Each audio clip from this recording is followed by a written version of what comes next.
tu deviendras plus confiant avec l'âge. C'est ce dont je vais te parler aujourd'hui. Je vais essayer de t'expliquer pourquoi tu n'as pas besoin de te tracasser l'esprit et te poser plein de questions si tu n'as pas confiance en toi. Aujourd'hui, je vais t'expliquer pourquoi la confiance en soi, ça vient avec l'expérience et l'âge du coup.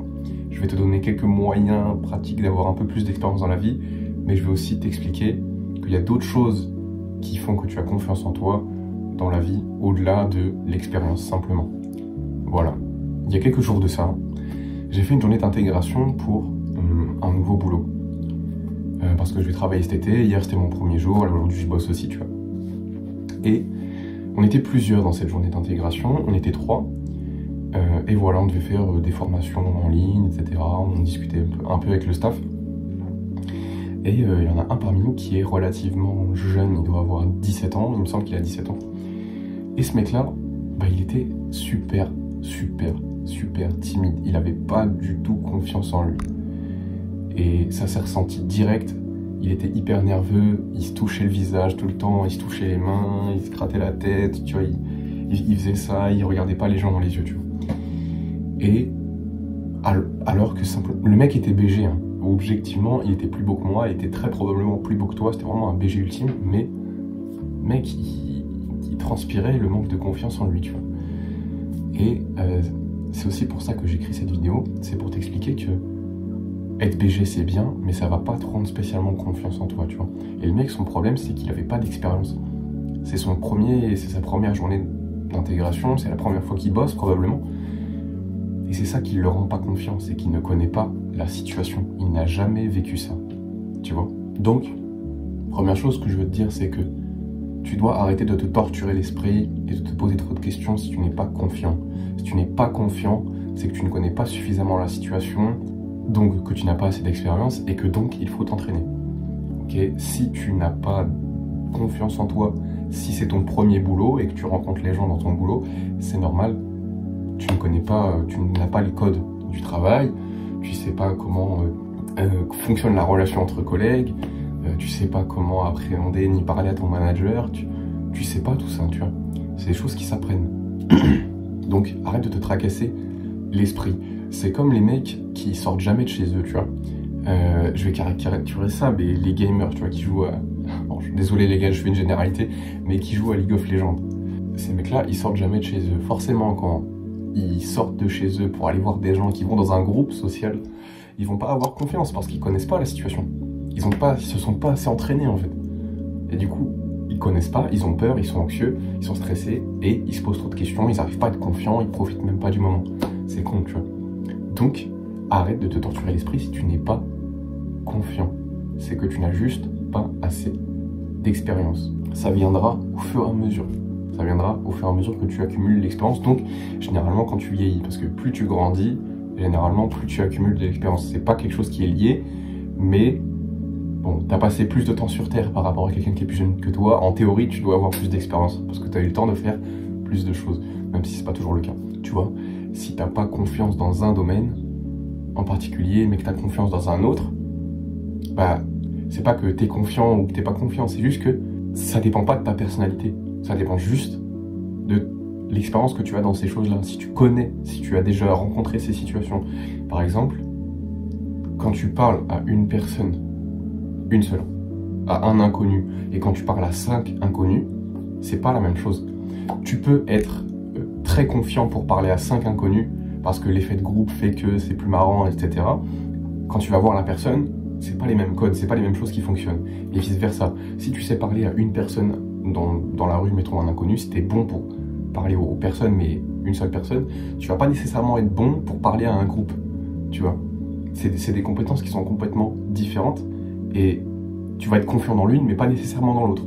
Et ça veut pas dire que t'es confiant ou pas confiant dans la vie en général, ça veut juste dire que dans un endroit, t'as moins d'expérience que dans l'autre. Ça veut dire que dans un endroit, t'as pas les codes, tu sais pas comment ça fonctionne, tu t'es pas assez entraîné. C'est tout ce que ça veut dire. Ça ne donne aucune autre indication.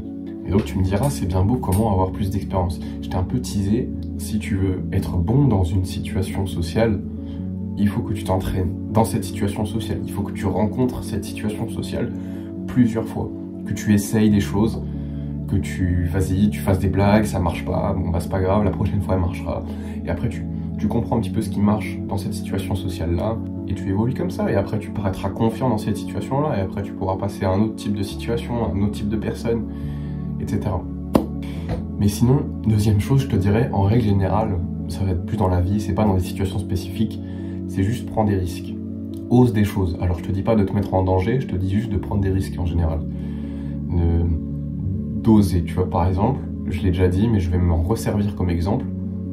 Quand tu es dans un groupe social, ce que tu peux faire, essaye de faire une blague, tu vois. Alors, au bon moment, tu vois, parce qu'il y a un timing, etc. Dès que tu penses à un truc qui peut être drôle, hop, tu le dis. Si ça marche pas, essaie de comprendre pourquoi ça a pas trop marché. Est-ce que je l'ai dit de la bonne manière? Est-ce que le ton était bien? Est-ce que j'aurais dû parler plus fort, etc. Est-ce que je me suis pas gratté le visage en même temps et du coup ça fait que c'était un peu moins drôle? Bref, voilà, tu ajustes avec l'expérience. Troisième conseil, je te dirais, pour accumuler de l'expérience en général, mais dans les relations sociales surtout, c'est de parler à des inconnus. Parle à des inconnus dans la rue, même si c'est juste pour demander l'heure, le chemin, un renseignement, mec, c'est toujours bien vu, tu seras toujours le bienvenu. Il n'y a pas de problème à ça et ça te fait accumuler de l'expérience. Avec le temps, tu finiras même par avoir des très belles conversations avec des inconnus et je trouve que c'est déjà très enrichissant, mais aussi ça te fait te rendre compte que les gens sont des humains, en fait, comme toi, et qui peuvent avoir des conversations et qui peuvent être très gentils aussi avec toi. Et je pense que ça va t'aider pour le reste des situations sociales. Sinon, pour accumuler plus d'expérience et pour être plus confiant dans la vie en général, je te dirais de travailler vers un objectif qui a du sens pour toi, parce que tu auras déjà un sentiment d'accomplissement, et tu vas faire différentes tâches pour atteindre un même objectif. Si tu veux devenir stock, il va falloir que tu prennes soin de ton sommeil, que tu t'entraînes, que tu aies une bonne diète, que tu comprennes ton entraînement, que tu choisisses bien tes exercices, etc., que tu te dépasses tous les jours. Et c'est des compétences qui sont différentes, tu vois. Donc, tu verras que tu vas développer un panel de compétences parce que tu veux aller vers un objectif. Et ça te fait gagner de l'expérience et de la confiance en toi. Par exemple, si tu veux te développer sur YouTube, il va falloir que tu saches parler devant une caméra, que tu saches faire des bonnes miniatures, du bon montage, que tu saches faire un bon script, que tu trouves des bonnes idées de vidéos, et que tu t'améliores dans la vie en général, en fait, enfin, pour les chaînes de développement personnel. Donc tu vois que pour un objectif, réussir sur YouTube, tu as un panel de compétences à avoir, et ça, ça te rend confiant, parce que tu accumules l'expérience dans plein de choses, en fait.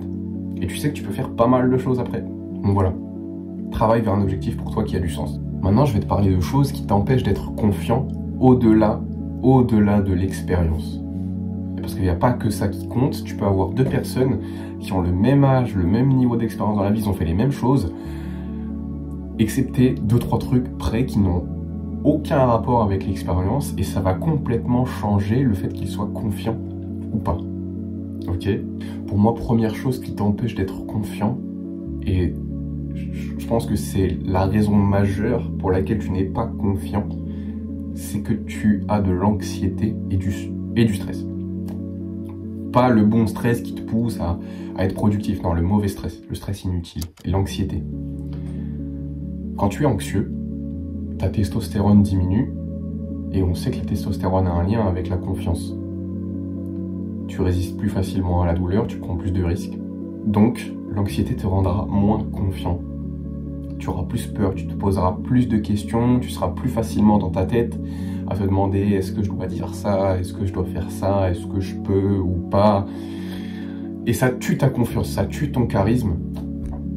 Et donc tu te ressens pas confiant, tu n'oses pas et les gens le voient. Voilà, donc l'anxiété. Deuxième chose qui fait que tu n'es pas confiant, c'est que tu régresses. Soit dans un domaine, soit dans la vie en général, malheureusement. Quand tu n'as pas cette sensation de progression, même quand tu te rends compte que tu régresses et que tu sombres, tu finis par penser que, je sais pas, en un certain sens, peut-être que les gens le ressentent. Et c'est un peu un cercle vicieux, tu vois. Tu régresses, donc tu te sens mal, les gens voient que tu te sens mal, donc tu te sens moins confiant, les gens le voient, et c'est une boucle, en fait, infernale. Juste parce que tu régresses, et que tu ne te sens plus méritant de l'amour des gens, que les gens rigolent à tes blagues, etc. Et tu ne te sens pas méritant d'avoir confiance en toi, surtout. Voilà, donc la régression. Troisième chose qui fait que tu n'es pas confiant, et ça a été mon cas, surtout dans mes premières expériences de travail et dans le monde professionnel, c'est que tu laisses passer le manque de respect. Quand quelqu'un te demande quelque chose avec un ton particulier, tu vois, et qu'il n'y a même pas de s'il te plaît, et que il le dit d'une manière comme si t'étais son larbin, même si t'es nouveau, faut pas que ça passe. Faut surtout pas que ça passe, faut que tu le dises direct. Tu vois, par exemple, ce que tu peux dire, bah écoute, ça me dérange pas du tout de faire ce que tu fais, mais juste la manière dont tu l'as dit, je l'ai pris un peu comme un manque de respect. J'ai rien contre toi du tout, mais tu vois, il n'y avait pas de formule de politesse et tout, et en vrai, c'est quelque chose à laquelle j'attache beaucoup d'importance. Du coup, si ça t'embête pas de me parler autrement quand tu me demandes quelque chose. Voilà, tu dis juste ça, frère. Le mec, il va comprendre. Tu lui as dit que t'avais rien contre lui, accordé beaucoup d'importance à la politesse. Ah, saoul, tu vois, c'est bon. Et t'as pas besoin de te tracasser plus l'esprit. Mais je sais que c'est difficile. Je sais que c'est difficile dans les situations professionnelles, dans les situations sociales en général. C'est pas évident de dire ça, c'est très délicat, tu sais pas comment la personne va réagir, mais pour ton bien, il faut que tu le fasses. Et la personne va te respecter après ça parce que tu lui as mis une barrière, tu as dit non au manque de respect. Okay. Et je te dis pas de dire ça dans toutes les situations où le mec il oublie de dire s'il te plaît, tu vois. En fait, c'est le ton, tu vois. Le ton du manque de respect, tu arrives à le ressentir, tu vois. Et c'est dans ces situations-là. Si juste le mec, il a un ton gentil, si même il rigole avec toi, mais qu'il oublie de dire s'il te plaît, c'est pas grave. Frère, c'est bon, tu vas pas faire un drame pour ça. Mais sois attentif au manque de respect, ne les laisse pas passer. Parce que déjà, ils vont te manquer de respect, tu vas le ressentir. Et c'est aussi un manque de respect envers toi, et tu vas avoir une moins bonne confiance en toi juste après ça. Et ça va se ressentir, et ça va être encore pire après. Et je dirais, quatrième chose qui t'empêche d'avoir vraiment confiance en toi, c'est ton niveau de contribution au groupe dans lequel tu es. Entre guillemets, ton statut social. Il faut que tu puisses contribuer à la vie du groupe. Il faut que tu puisses apporter de la valeur au groupe. Il faut que tu puisses prendre tes responsabilités au sein du groupe, mais que tu puisses aider les autres aussi. Au sein d'un même groupe. Donc, entre guillemets, ton statut social, mais je préfère te dire ton niveau d'implication dans le groupe. Si tu ne t'impliques pas assez, si tu refuses de faire des efforts pour le groupe, très généralement, tu vas ressentir que ton statut social diminue et ça va niquer ta confiance en toi. Donc je te dirais, investis-toi dans ton groupe. Pour les 4 choses qui t'empêchent d'avoir confiance en toi que je t'ai citées, tu as juste à faire l'inverse pour avoir confiance en toi. Pour l'anxiété et le stress, je te conseille la méditation. C'est un truc qui va grandement réduire ton anxiété et ton stress en général. Mais en particulier les exercices de respiration que tu fais pendant la méditation, j'en ai fait une vidéo. J'ai fait une vidéo d'ailleurs sur une technique de respiration qui réduit le stress. Alors la régression, bah mon gars, faut progresser, du coup faut se bouger le cul, faut mettre des actions en place pour devenir meilleur tous les jours. Je vais pas te faire un dessin, tu laisses passer le manque de respect, non. Bah en soi j'en ai déjà parlé, mais ne laisse pas passer le manque de respect.